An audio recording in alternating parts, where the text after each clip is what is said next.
बिस्मिल्लाहिर रहमानिर रहीम इन्नल हम्दुलिल्लाह वस्सलातु वस्सलामु अला मन ला नबिय्या अम्मा बाद क़ाला नबी सल्लल्लाहु अलैहि वसल्लम इन्ना हाज़ल इल्मा दीनुन फंजुर अम्मन तअखुज़ूना दीनकुम व फ़ी रिवायतिन क़ाला नबी सल्लल्लाहु अलैहि वसल्लम यहमिलु हाज़ल इल्मा मिन कुल्लि खलफिन उदूलुहु यनफूना अन्हु तहरीफ़ल गालिन व इंतिहालल मुब्तिलिन व तअवीलल जाहिलिन औ कमा क़ाला अलैहि सल्लतु वस्सलाम। আলহামদুলিল্লাহ, একটি বিষয় নিয়ে আজকে উপস্থিত হলাম, যে বিষয়টি হচ্ছে ইমামে আজম আবু হানিফা রহমতুল্লাহ আলাই সংক্রান্ত। ইমাম আজম আবু হানিফা রহমতুল্লাহ আলাইকে বাংলাদেশের এমন কোনো মত পথের মানুষ নাই, এমনকি এই গোটা আসমানের নিচের এমন কোনো মানুষ নাই যে ইমাম আবু হানিফা সম্পর্কে সে কথা বলে নাই। সে মুসলমান, সে এলেমের সাথে, কোরআনের সাথে, হাদিসের সাথে তার সম্পর্ক আছে, আর সে আবু হানিফা সম্পর্কে কথা বলে নাই এমন মানুষ কমই পাওয়া যায়। অর্থাৎ প্রায় সর্বক্ষেত্রের মানুষই কোরআন হাদিসের সাথে সম্পর্ক, যাদের সামঞ্জস্যতা রয়েছে, তারা কোনো না কোনো ক্ষেত্রে ইমাম আবু হানিফা রহমতুল্লাহ আলাইকে নিয়ে তারা কথা বলেন। হ্যাঁ, কথা কে পক্ষে বলেন, কে বিপক্ষে বলেন। ইমাম আজম আবু হানিফা রহমতুল্লাহ আলাই এর মাযহাব মানহাজকে মানেন এই পৃথিবীর প্রায় ৮০ কোটি মুসলমান ইমাম আজম আবু হানিফা রহমতুল্লাহ আলাইয়ের হানাফি মাযহাবকে মানে। এই পৃথিবীর কত সংখ্যক মানুষ? এই পৃথিবীর ৮০ কোটি মানুষ হানাফি মাযহাবকে মানে। আমরা শাফি মাযহাবকে আমরা মহব্বত করি, আমরা হানাফি মাযহাবের লোক হলেও আমরা হাম্বলি মাযহাব, মালিকি মাযহাবের লোকদেরকে আমরা মহব্বত করি, তাদেরকে আমরা দূরে আমরা ঠেলে দিই না। আমরা বলি সমস্ত মাযহাব মত পথ ঠিক আছে তার যার যে অবস্থান থেকে। এখন বাংলাদেশের সময় বাজে ধরেন প্রায় ৭টা, কিন্তু যদি এই মুহূর্তে যদি আমি লাইভে যদি আরেকজনের সঙ্গে যদি কথা বলি, তৃতীয় আরেকজন ব্যক্তি যদি বলে ভাই এখন সময় কটা বাজে, আমি বাংলাদেশের সময় দেখে বলবো এখানে বাজতেছে ৭টা, কিন্তু যে ভাই আমেরিকা আছে তার কাছে কি এখন সময় ৭টা? তার কাছে হতে পারে সকাল ৭টা, আমার কাছে রাত ৭টা হলে প্রায় এখন। তাহলে এই সময়ের যে ব্যবধানটা স্থান কাল পাত্রভেদে, তার অবস্থান থেকে তার টাইম ঠিক আছে, আমার অবস্থান থেকে আমার টাইম ঠিক আছে। ঠিক তেমনিভাবে ইমাম আজম আবু হানিফা রহমতুল্লাহ আলাই, ইমাম মালিক রহমতুল্লাহ আলাই, আহমদ ইবনে হাম্বল রহমতুল্লাহ আলাই, ইমাম শাফি রহমতুল্লাহ আলাই, তাদের মধ্যকার যে ইখতিলাফটা, এই ইখতিলাফটা তাদের যার যে অবস্থান থেকে এই তাদের ইস্তেমবাতের ওই জায়গা থেকে নিয়ে তাদের ইখতিলাফ। আমরা বলি ইখতিলাফুল উলামায়ে আর রাহমা, উলামায়ে কেরামদের ইখতিলাফ হচ্ছে রহমত স্বরূপ। যাই হোক, আজকে যে বিষয়টি নিয়ে আলোচনা করতে চাই, ইমাম আবু হানিফা রহমতুল্লাহ আলাইকে নিয়ে বাংলাদেশের আহলে হাদিস সহ আরও অনেকে প্রচণ্ডভাবে ইমাম আজম আবু হানিফা রহমতুল্লাহ আলাইকে তারা নাকশ করেন, তারা নকদ করেন, আবু হানিফাকে রদ করেন, খণ্ডন করেন। তারা বলে, আমি শুনছি বাংলাদেশের যে একজন শায়েখ, ম্যাঙ্গো শায়েখ আছেন, এই শায়েখের নাম হচ্ছে আব্দুর রাজ্জাক বিন ইউসুফ। সে আব্দুর রাজ্জাক বিন ইউসুফের মুখ থেকে আমি কথা শুনেছি যে সে বলেছে ইমাম আজম আবু হানিফা রহমতুল্লাহ আলাইহি হাদিস শাস্ত্রে তেমন পাণ্ডিত্য আবু হানিফার ছিল না, আবু হানিফা হাদিস জানতেন না। বলা হয় ইমাম আজম আবু হানিফা রহমতুল্লাহ আলাইহি মাত্র 3টি হাদিস জানতেন বা 17টা হাদিস জানতেন। এরকম কথা আদৌ মিথ্যা কথা। এই মিথ্যা কথা, এটা যে মিথ্যা, এটা দলিল দেওয়ার কোনো প্রয়োজন নেই, এটা বিবেকের কাছেই এটা মিথ্যা প্রমাণিত হয়, কাজে এর কোনো খণ্ডন করার প্রয়োজন মনে করি না। তারপরেও ইমাম আজম আবু হানিফা রহমতুল্লাহ আলাইয়ের একজন, আবু হানিফা রহমতুল্লাহ আলাইহি এর মাযহাবের একজন নগণ্য মানুষ হিসাবে আমি ওই জায়গা থেকে ইমাম আজম আবু হানিফা রহমতুল্লাহ আলাইহির কিছু সাফাই গাইতে আমি পারি, যেহেতু আমি ওনার মাযহাব মানহাজের লোক। যাই হোক, বলা হয় ইমাম আবু হানিফা রহমতুল্লাহ আলাইহি হাদিস শাস্ত্রের ইমাম নন। কে বলেছে ইমাম আবু হানিফা রহমতুল্লাহ আলাইহি হাদিস শাস্ত্রের ইমাম নয়? বুখারী শরীফের মধ্যে সুলাসি অর্থাৎ 3 সনদে বর্ণিত হাদিস এসেছে প্রায় 22টি। এই 3 সনদে যত সুলাসি হাদিস এসেছে, সুলাসি হাদিসের মধ্যে এই সনদে হলেন ইমাম আজম আবু হানিফা রহমতুল্লাহ আলাইহি। ইমাম আবু হানিফা রহমতুল্লাহ আলাইহি এত বড় একজন বুজুর্গ, একটানা এশার নামাজে রুজু দিয়া ফজর নামাজ পড়েছেন 40 বছর। ইমাম আজম আবু হানিফা রহমতুল্লাহ আলাইহি ব্যাপারে যখন এই কথা বলা হয়, একটানা এশার নামাজে রুজু দিয়া ফজর নামাজ 40 বছর পড়েছেন, তখন একদল মানুষ অতি আবেগী মায়া কান্না করে বলে তিনি কিভাবে এশার নামাজ পড়ে ফজর ফজরের নামাজ পড়লেন একই অজু দিয়ে, তো ওনার কি কাজায় হাজত লাগলো না, প্রস্রাব পায়খানা লাগলো না, স্ত্রীর কাছে কি গেলেন না? এই জবাব আমি বহুভাবে আমি দিয়েছি। ইনশাল্লাহ আমাদের জবাবের সামনে কেউ টিকতে পারে, থ্রুপের তাসের মতো তাদের জ্ঞান অজ্ঞান হয়ে গিয়েছে আমাদের সামনে ইনশাল্লাহ।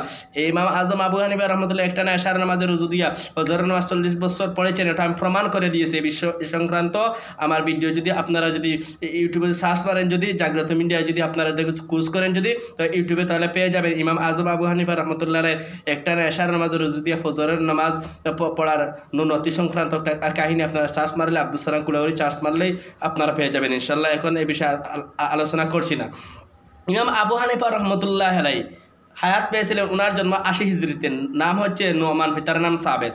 আবু হানিফা, কেন তাকে হানিফা বলা হয় এ নিয়ে অনেক কথা আছে এবং ভুলও কথা আছে। বলা হয় ওনার এক মেয়ে আছিল হানিফা, আর একটা প্রশ্ন করেছিল মহিলারা, আর ওই প্রশ্নের উত্তর তিনি দিতে পারেন নাই। ওনার পক্ষ থেকে ওনার হানিফা নামক মেয়ে দিয়েছিল, যার কারণে আবু হানিফা হানিফার বাবা হয়ে গিয়েছিল। আর তার সঙ্গে ওনার সঙ্গে ওনার মেয়ের নাম জড়িয়ে দিয়েছে। এই কথা মূলত মিথ্যে কথা, এরকম কথা না। ইমাম আবু হানিফা রহমতুল্লাহ আলাই নাম নোমান ইবনে সাবেত, তার নাম নোমান, পিতার নাম সাবেত। তাহলে হানিফা লাগলো কিভাবে? হানিফা বলা, ইমাম আবু হানিফা বাস করতেন ইরাকে তদানীন্তন সময়ে এই দুয়াতকালীকে বলা হতো হানিফা, দুয়াতকালীকে ইরাকের ভাষায় বলা হতো হানিফা। ইমাম আবু হানিফা জ্ঞান বিজ্ঞানের বাহার আল্লামাতুদ দাহার ছিলেন ইমাম আজম আবু হানিফা। তিনি জ্ঞান সংকলন করার জন্য, হাদিস সংকলন করার জন্য উনি দুয়াতকালিক সাথে রাখতেন, কাগজ সাথে রাখতেন। যেই জায়গায় যে ইলিম পাইতেন, যে হাদিস পাইতেন, তিনি লিখে রাখতেন।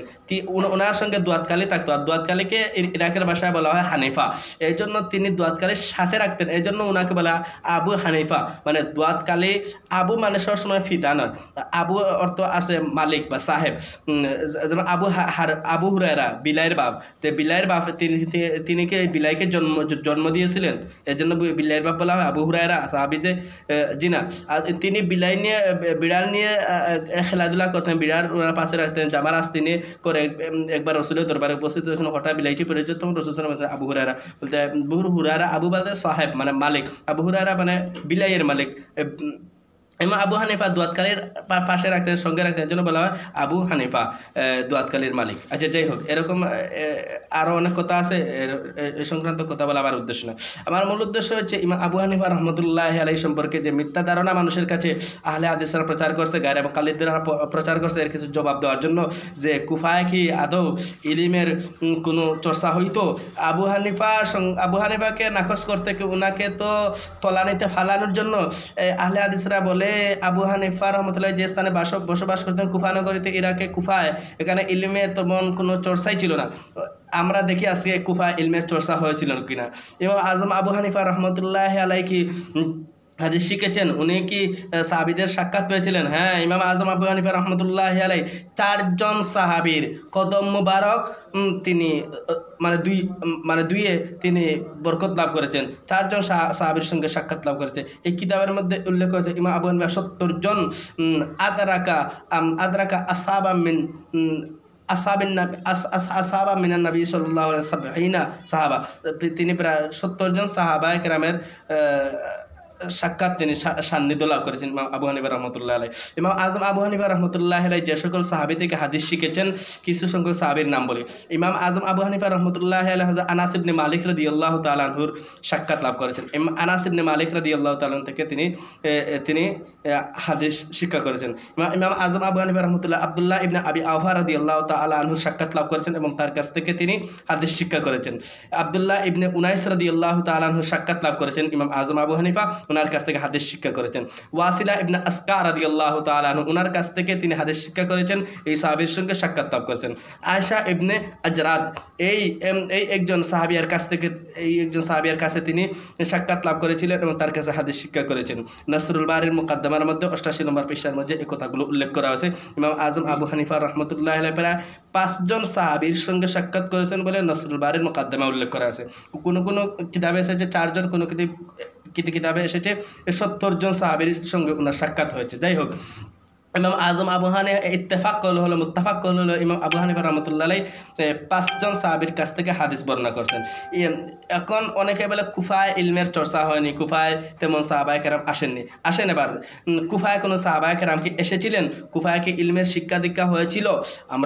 আমরা বলি তদানীন্তন সময় কুফা ছিল ইলমের মার্কাজ, কুফা ছিল দ্বীনের মার্কাজ, কুফা ছিল ইলমের মার্কাজ। এই কুফার মধ্যে কোন কোন সাহাবায়ে কেরাম এসেছেন আমরা যদি কিতাব ঘাটাঘাটি করে তাহলে আমরা দেখতে পাই কুফার মধ্যে এসেছেন হযরত আলী রাদিয়াল্লাহু তাআলা আনহু। কুফায় বসবাস করেছেন, এখানে তিনি রাষ্ট্র পরিচালনা করেছেন, এখানে তিনি ফতোয়া দিয়েছেন, এখানে নামাজ পড়াইছেন, এখানে ইমামতি করেছেন। বাকি সব সাহাবায়ে কেরাম মদিনা থেকে রাষ্ট্র পরিচালনা করেছেন, আবু বকর, উমর, উসমান, তারা মদিনা থেকেছেন, মদিনা ইমামতি করেছেন, মদিনা জীবনযাপন কাটাইছেন, ওখান থেকে ফতোয়া দিয়েছেন, ওখান থেকে রাষ্ট্র চালিয়েছেন।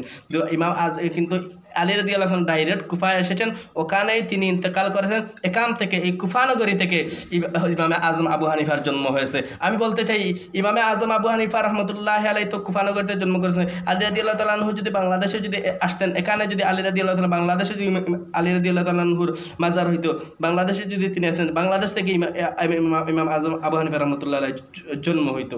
যাই হোক, এটা হচ্ছে আমার ব্যক্তিগত কথা, আপনাদেরকে আমি বলছি না আমার এই কথা মানার জন্য। আচ্ছা যাই হোক, এরপরে আসেন আলী রাদিয়াল্লাহু তাআলা আনহুর কুফায় এসেছেন, এই কুফা থেকেই আবু হানিফার জন্ম।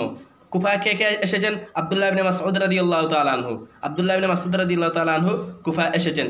হানাফি মাযহাবের দারমাদার হচ্ছেন আব্দুল্লাহ ইবনে মাসউদ রাদিয়াল্লাহু আনহু, আবাদাল্লাহ আরবার অন্তর্ভুক্ত। এরপরে এসেছে সাদ ইবনে আবি ওয়াক্কাস রাদিয়াল্লাহু তাআলা আনহু কুফায় এসেছেন।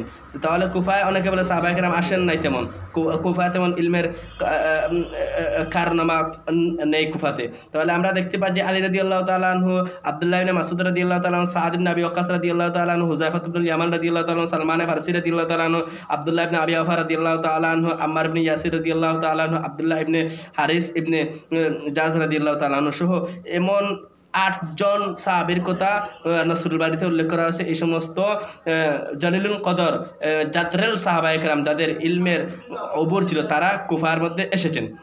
এরপরে ইমাম আজালি রহমতুল্লাহ আলাইহি বলেন কুফার মধ্যে প্রায় 1500 সাহাবী এসেছেন।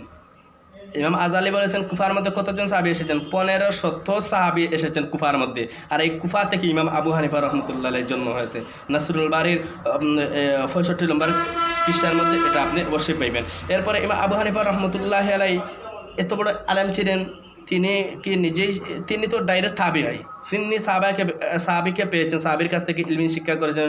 বড় বড় কিবারে তাবি, সিগারে তাবির কাছ থেকে তো ডাইরেক্ট শিক্ষা করেছেন, এমনকি বড় বড় সাহাবী থেকে তো শিক্ষা করেছেন, এমনকি বড় বড় কিবারে তাবি, সিগারে তাবি থেকে তিনি শিক্ষা করেছেন, এমনকি বড় বড় কিবারে তাবি, সিগারে সাবি, কিবারে তাবি, সিগারে তাবি ডাইরেক্ট ওনার ছাত্র।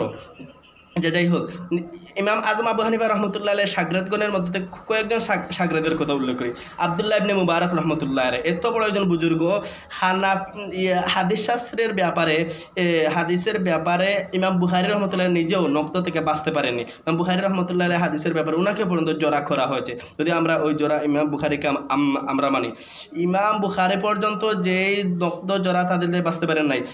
ইমাম আব্দুল্লাহ ইবনে মুবারক রাহিমাহুল্লাহ এত বড় একজন মুহাদ্দিস ছিলেন যে আমার জানা মতো আব্দুল্লাহ ইবনে মুবারককে নিয়ে কেউ প্রশ্ন তুলেনি। আব্দুল্লাহ ইবনে মুবারক ছিলেন এত বড় আল্লাহর ওলি বুজুর্গ। এই আব্দুল্লাহ ইবনে মুবারক হলেন ইমাম আবু হানিফা রহমতুল্লাহ আলাইহির ছাত্র। এবং ইয়াহইয়া ইবনে সাঈদ আল-কাত্তান রহমতুল্লাহ আলাইহি তারাবির 20 রাকাতের হাদিস যার কাছ থেকে প্রমাণিত হয়েছে। আপনারা তো 20 রাকাত মানেন না, 8 রাকাত নিয়ে আপনারা ডেকুর দেন। হ্যাঁ, ইমাম ইয়াহইয়া ইবনে সাঈদ আল-কাত্তান 20 রাকাতের হাদিস তার থেকে বর্ণনা। তিনি কে? ইমাম আজম আবু হানিফা রহমতুল্লাহ আলাইহির ছাত্র। এরপরে ওয়াকি ইবনুল জাররাহ রাহিমাহুল্লাহ, তিনি কে? ডাইরেক্ট আবু হানিফার শাগরেদ। ওয়াকি ইবনুল জাররাহ কে? ওয়াকি ইবনুল জাররাহ হলেন হযরতে শাফি রহমতুল্লাহ আলাইহি, মুহাম্মদ ইবনে ইদ্রিস আশ-শাফি। ইমাম শাফি রহমতুল্লাহ আলাইহির উস্তাদ হচ্ছেন কে? ইমাম ওয়াকি ইবনুল জাররাহ। আর ওয়াকি ইবনুল জাররাহর উস্তাদ হচ্ছেন ইমাম আজম আবু হানিফা রহমতুল্লাহ আলাইহি। এরপরে অনেক বুজুর্গ বড় বড় আলেম হলেন কে? হযরত ইমাম আবু হানিফা রহমতুল্লাহ ছাত্র। ইমাম মালিক রহমতুল্লাহ আলাইহি, ইমাম মালিক রাহিমাহুল্লাহ আবু হানিফার ছাত্র। ইমাম মুহাম্মদ আবু হানিফার ছাত্র। ইমাম আবু ইউসুফ আবু হানিফার ছাত্র। এই সমস্ত বড় বড় উলামায়ে কেরামরা, ইমাম আওজাই শেষ পর্যন্ত অনেক মাসলা আবু হানিফার সঙ্গে তিনি রুজু করেছেন, ঐক্যমত প্রকাশ করেছেন। এরপরে বলেন আবু হানিফা তেমন বড় ব্যক্তিত্ব নয়, ওনার বড় কোনো শাগরেদ নাই। দেখেন এই আহলে হাদিসরা গায়রে মুকাল্লিদিনরা তো হানাফি মাযহাব দেখতে পারে না, এই জন্য আমাদেরকে দেখতে পারে না সমস্যা নাই, দেওবন্দীদেরকে দেখতে পারে না সমস্যা নাই, কিন্তু আবু হানিফা তো একজন বড় আল্লাহর ওলি ছিলেন, উনাকে আপনারা নিয়ে জড়া করেন, আপনার টুট্টা পর্যন্ত কাঁপে না। যাই হোক, এরপরে আপনারা অনেকভাবে বলেন যে কুফার মধ্যে হাদিসের চর্চা হয়নি, কুফার মধ্যে আবু হানিফা আছেন। আপনারা আমি বলতে চাই আপনারা তো এমনভাবে হানাফি মাযহাবের সঙ্গে আবু হানিফার সঙ্গে আপনারা আদালতে রাখেন, যদি আবু হানিফা যদি কুফাতে যদি জন্ম না হয়ে যদি অন্য জায়গায় হইতো, তাহলে আপনারা বলতেন কুফায় ঠিক আছে, ও যে জায়গায় জন্ম হইতো ওই জায়গায়, আবু হানিফার জন্ম যদি বাংলাদেশেই হইতো, তাহলে আপনারা বলতেন বাংলাদেশে ইলমে তেমন কোনো দৌরান ছিল না। দেখেন ইমাম আবু হানিফা রহমতুল্লাহ আলাইহি যে কুফায় ছিলেন, এখানে ইলমে হাদিসের চর্চা হতো কিনা? আপনারা তো বলেন আবু হানিফা হাদিস জানেন না। শুনেন, আবু হানিফার আমাদের কে ছিলেন? ওকানা আবু হানিফা তাবিঈয়ান। ইমাম আবু হানিফা রহমতুল্লাহ আলাইহি তাবিঈ ছিলেন। মাজাহিরুল হকের মধ্যে উল্লেখ করা আছে, তানজুল আসতাতের মধ্যে উল্লেখ করা আছে, ইমাম আবু হানিফা তাবিঈ ছিলেন। কেমন তাবিঈ ছিলেন? আবু হানিফার মধ্যে ডাইরেক্ট সাহাবীকে দেখেছেন, সাহাবীর কাছ থেকে রিওয়ায়াত করেছেন, সাহাবীর কাছ থেকে ইলম শিক্ষা করেছেন। ইমাম আল মুহাদ্দিসুল ফাসিল বাইনার রাওয়ি ওয়াল ওয়াই, এই কিতাবের মুসান্নিফ হল আবু মুহাম্মদ রামা হুরমুজি রহমতুল্লাহ আলাইহি। আবু মুহাম্মদ রামা হুরমুজি রাহিমাহুল্লাহ মুহাম্মদ ইবনে সিরিন রাহিমাহুল্লাহ এর উপাধি দিয়ে ওনার রেফারেন্সে বলেছেন আতাইতুল কুফাতা, আমি কুফাতে আসলাম, ফাওয়াজাতু বিহা আরবাতা আলাফিন, আমি সেখানে গিয়ে দেখলাম প্রায় 4000 মুহাদ্দিস আছেন, ইয়াতলুবুন আল হাদিসা, এই 4000 মুহাদ্দিসরা হাদিস তারা শিক্ষা করে, হাদিস শিক্ষা দেয় তারা। ইমাম মুহাম্মদ ইবনে সিরিন রাহিমাহুল্লাহর রেফারেন্সে আবু মুহাম্মদ রামা হুরমুজি রাহিমাহুল্লাহ যিনি ছিলেন আল মুহাদ্দিসুল ফাসিল বাইনার রাওয়ি ওয়াল ওয়াই, এর মুসান্নিফ বলতেছেন যে ইমাম মুহাম্মদ ইবনে সিরিনের রেফারেন্সে বলছেন যে তিনি বলছেন আমি কুফার মধ্যে গিয়ে দেখলাম 4000 মুহাদ্দিসিনে কেরাম হাদিস নিয়ে তারা গবেষণা করতেছে, হাদিস শিখতেছে, শিখাইতেছে। ওয়া আরবাআতা মিআতি কাদ ফাকিহু, আর মাত্র 400 জনে ফিকা অর্জন করে। আপনারা বলেন আবু হানিফা শুধু যুক্তি, আবু হানিফা শুধু যুক্তি দে, আপনারা ইমাম আবু হানিফাকে কাইয়াস বলেন, যুক্তিবিদ্যার লোক বলেন। কারণ দেখেন ইমাম আবু হানিফা যেই জায়গায় থাকতে সেই জায়গায় হাদিস বেশি হইতো না, ফিকা আর যুক্তি বেশি হইতো। ইমাম মুহাম্মদ ইবনে সিরিন রাহিমাহুল্লাহ কে জানেন? সাহেব তাবির বলা হয় তাকে। ইমাম মুহাম্মদ ইবনে সিরিন রাহিমাহুল্লাহ এত বড় ফেরাসত তোলা লোক ছিলেন, এত বড় চক্ষুষ্মান লোক ছিলেন, অন্তর্চক্ষু খোলা ছিল, তিনি স্বপ্নের ব্যাখ্যা দিতে পারতেন। মুহাম্মদ ইবনে সিরিন তিনি বলতেছেন আমি কুফায় গিয়ে দেখলাম 400 জন মানুষ ফিকা নিয়ে আলোচনা করে, আর 4000 মানুষ ইলমে হাদিস নিয়ে গবেষণা করতেছে। তাহলে আপনার কোন দৃষ্টিতে বলেন ইমাম আবু হানিফা হাদিস জানতো না, ইমাম আবু হানিফার হাদিস সম্পর্কে জ্ঞান নেই? ইমাম আজম আবু হানিফা রহমতুল্লাহ আলাইহি সংক্ষিপ্ত ইতিহাস আমি বলেছি পূর্বে, তবে এখানে জন রাখবেন আবু হানিফা রাহিমাহুল্লাহর জন্ম 80 হিজরিতে, আর 150 হিজরিতে ওনার জন্ম, 80 হিজরিতে খলিফা আব্দুল মালিক ইবনে মারওয়ানের রাজত্বকালে উমাইয়া শাসন আমলে, আর ওনার মৃত্যু হয়েছে 150 হিজরিতে। 150 হিজরিতে উনি ইন্তেকাল করেছেন, আর 150 হিজরিতে ইমাম শাফি রাহিমাহুল্লাহর জন্ম হয়েছে। অর্থাৎ শাফি রাহিমাহুল্লাহ আবু হানিফা রাহিমাহুল্লাহর মাঝে উত্থান পতনের সম্পর্ক আছে। আবু হানিফা শেষ হয়েছে, শাফি শুরু হয়েছে। ইমাম আজম আবু হানিফা 70 বছর হায়াত পেয়েছেন। 70 বছর হায়াতের মধ্যে তিনি 7000 বার পবিত্র কোরআন খতম করেছেন। মাসে কিতাবে পরওয়ানার মধ্যে এসেছে যেই জায়গায় ইমাম আজম আবু হানিফা রহমতুল্লাহি আলাইহি ইন্তেকাল করেছেন, ওই জায়গায় ইন্তেকালের পূর্বে তিনি 1000 বার পবিত্র কোরআন এখানে তিনি খতম করেছেন। ইমাম আজম আবু হানিফা রহমতুল্লাহ 2 রাকাত নামাজের মধ্যে পূর্ণ কোরআন তিনি খতম করে দিতেন। এটাও আবার এক পায়ের উপর দাঁড়িয়ে এক পাও তিনি জমিন থেকে তুলে তিনি 2 রাকাত পবিত্র কোরআন নামাজের মধ্যে কিয়ামুল লাইলের মধ্যে তিনি পবিত্র কোরআন খতম করে দিতেন। এবার ইমাম আজম আবু হানিফা রহমতুল্লাহি আলাইহি পবিত্র রমজান মাসে 62 বার পবিত্র কোরআন খতম করতেন, রাত্রে একবার, দিনে একবার, রাত্রে তাহাজ্জুদে, রাত্রে কিয়ামুল লাইলে, আবার দিনে। এরপরে 2 ওযুর মাঝখানে 2 ফারা পবিত্র কোরআন খতম করেছেন। এবং বুঝলেন কিন্তু ফেরাসতওয়ালা মানুষ, এত ইলমের শক্তি আল্লাহ যাকে দান করেছিলেন, এই ব্যক্তি নিয়ে আপনারা গবেষণা করেন, ভালো কথা, সমস্যা নেই, গবেষণা করতে পারেন আপনি, সমস্যা নেই, কিন্তু তাকে নিয়ে আপনারা জড়া করতেছেন, তাকে নিয়ে আপনি নকদ করতেছেন, তার বিরুদ্ধে কথা বলতেছেন, এবং কি তার মাযহাব মানহাজের তরিকার বিরুদ্ধে কথা বলতে গিয়ে আপনার কুফা নিয়ে আপনি করতেছেন, প্রশ্ন করতেছেন। যাই হোক, আল্লাহ রাব্বুল আলামিন আমাদেরকে সঠিক বুঝ তৌফিক দান করেন। আমিন।